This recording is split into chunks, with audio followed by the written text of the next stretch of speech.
Historically, BC's been a leader in climate policy. Had one of the first broad-based carbon prices of any jurisdiction in North America, and kind of really set itself apart. You know, I moved here at the very end of 2007. We were like a climate leader in the world, right? Putting together an actual price on carbon. I think the rest of the world really looks at us just because of the historic leadership that we've seen. British Columbia has been one of the provinces that has led on climate.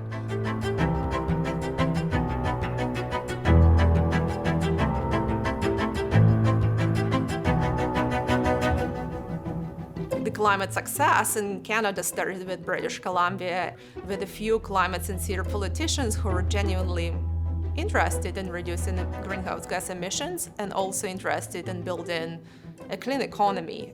The CleanBC plan, the sort of first part of the plan, was released in 2018, and then the roadmap, which kind of completed the plan in 2021, had a lot of really bold commitments in there.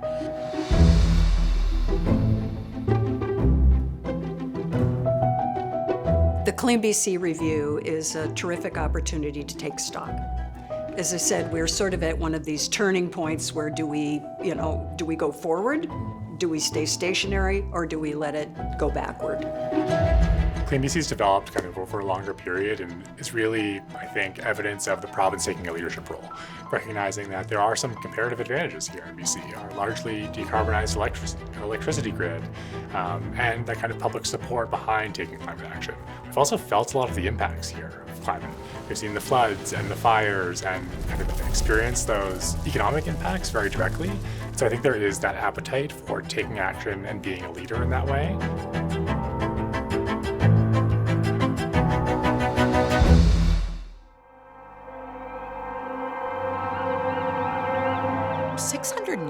British Columbians lost their lives in a 3-day period from extreme heat, and that won't be the last time that kind of heat dome happens. You know, think back to the 25 years ago when we talked about climate change, seeing something happening somewhere else, and to today where climate change is outside our doorstep every day. It taught a lot of people that this isn't something we're easily going to adapt to, right? It also showed people how non-linear climate change impacts are. Climate change is going to continue to get worse, and how much worse it gets depends on what we do.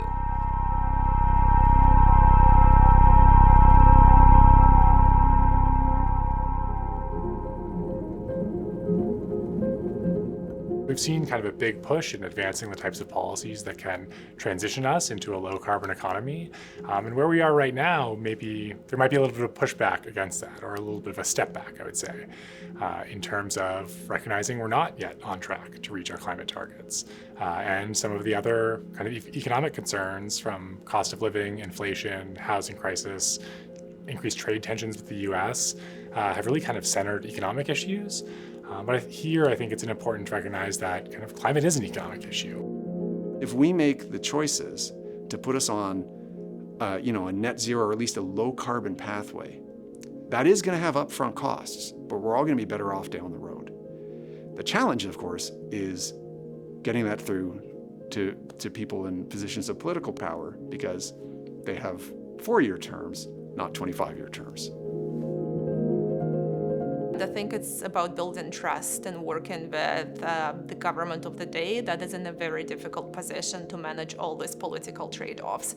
We are trying to work with them to explain what we know from our scientific research, what really matters, because no matter what government gets elected next, they will have to face the same climate disasters that are not going anywhere. BC has been a real leader in climate policy and should be applauded for all of their interventions, and they've been a leader across Canada as well. However, it was never a story that really made sense to everybody, and that's because it was never designed to be a story that made sense to everyone. There are real geographies of discontent, and we have to acknowledge them. If you look at votes across the province, there's a clear divide, and it's a rural, remote, and urban division. Rural and remote communities are the most the biggest part of the province, for heaven's sakes. I mean, they are crucial. They're people that live there. They have that experience. They know what works. They know what doesn't work. And there's no one size fits all. There are such distinct types of regions in British Columbia, and we have island economies and northern economies and interior economies, and then the southern metropolitan economies, and they're all quite different. We can analytically understand the nature of transitions in different types of places and be much more preemptive in thinking about the meaning of those transitions for the people in that place, and consider the assets and opportunities that they might present.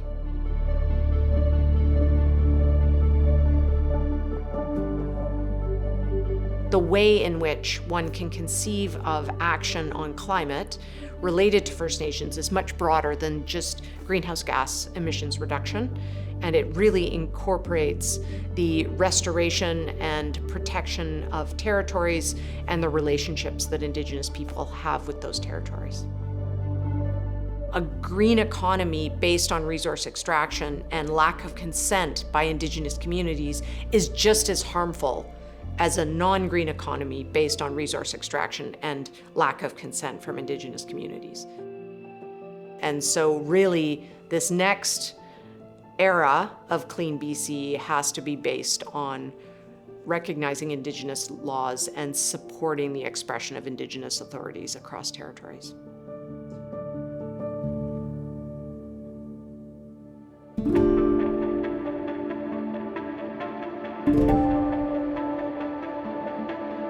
It's a big moment of choice of what direction we want to go. And that choice, those two paths are really far apart, and they're both real options in British Columbia. We're kind of at a crossroads right now in terms of what kind of province we want to be and what economy we want to build for the future. And so being really thoughtful and deliberate as we enter this period of kind of building big and trying to reinvent ourselves a little bit economically can go a long way. We can't be just adapting to climate change without considering, the emissions that might come from those adaptation approaches. And we can't just be reducing emissions without thinking about the resilience of that infrastructure or those energy systems over time. We need to be doing both together. We have to kind of be strategic about how to use public dollars to result in the greatest public benefit.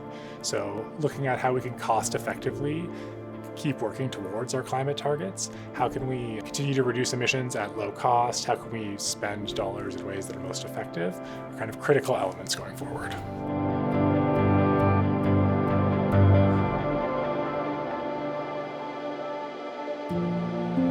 We have such potential on the electricity side to generate renewable, clean electricity and all of that, and I think we have not been nearly aggressive enough with it.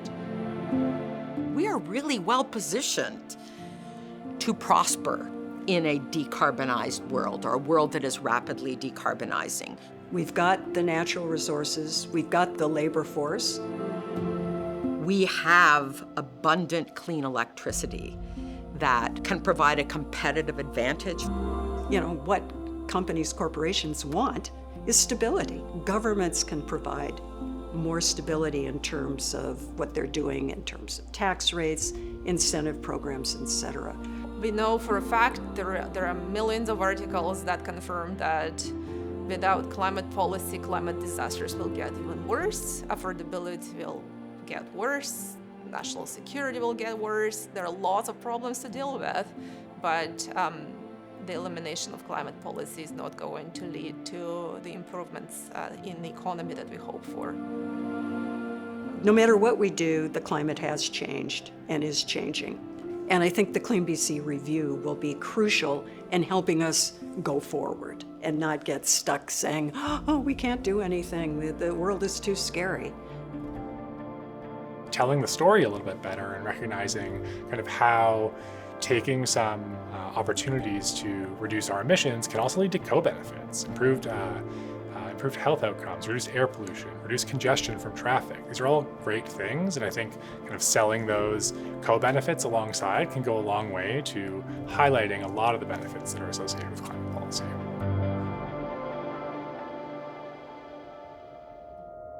climate change gets talked about is a choice between the economy and the environment. Like if you care about climate change, it's really about the environment. And so when there's economic threats, affordability, etc., we can cast that aside. But the truth is, it's not about the environment or the economy. It's about today versus tomorrow. It's about guts. It's about courage. Are we willing to do hard things? Because if we take serious action to transform our energy system and really fight climate change, really slow down climate change, we're going to benefit in the long run. But it takes guts to make the choice now. So I kind of think of it as there's good news if you want to see it. And the question is, do we want to see it?